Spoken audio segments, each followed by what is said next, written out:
अदृश्य छाया।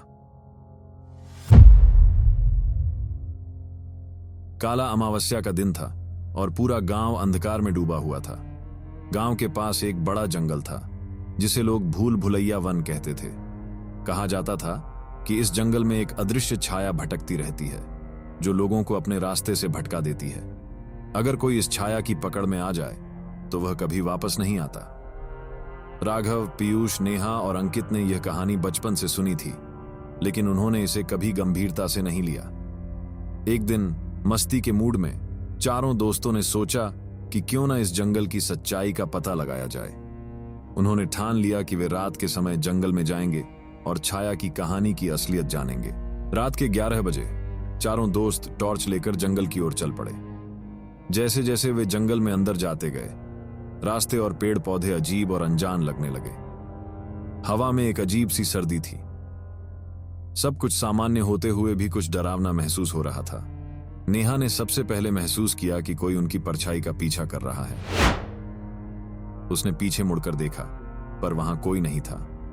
शायद मेरी कल्पना हो, उसने सोचा। कुछ देर बाद पीयूष भी अचानक रुक गया और बोला, क्या तुम लोगों ने वो देखा? वहां कुछ अजीब सा हिला।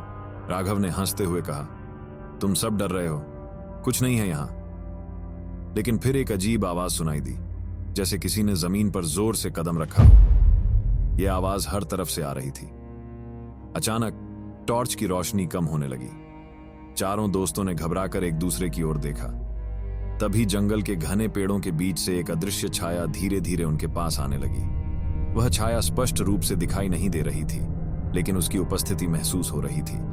जैसे ही छाया करीब आई, पेड़ों की शाखाएं हिलने लगीं और ठंडी हवा उनके शरीर को चीरते हुए गुजरने लगी। अंकित चिल्लाया, हमें भागना चाहिए, ये जगह सही नहीं है।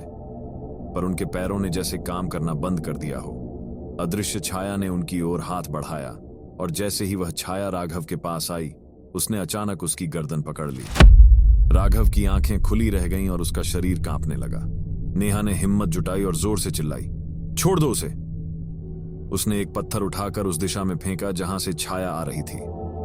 पत्थर छाया के आर पार निकल गया और तभी अचानक जंगल के पेड़ और आवाजें शांत हो गईं। छाया गायब हो गई थी, लेकिन राघव की आंखें अब भी चौड़ी खुली थीं। चारों दोस्त तेजी से उस जंगल से भागे। जब वे गांव वापस पहुंचे तो उन्होंने देखा कि राघव अब सामान्य था, लेकिन उसकी आवाज बदल चुकी थी।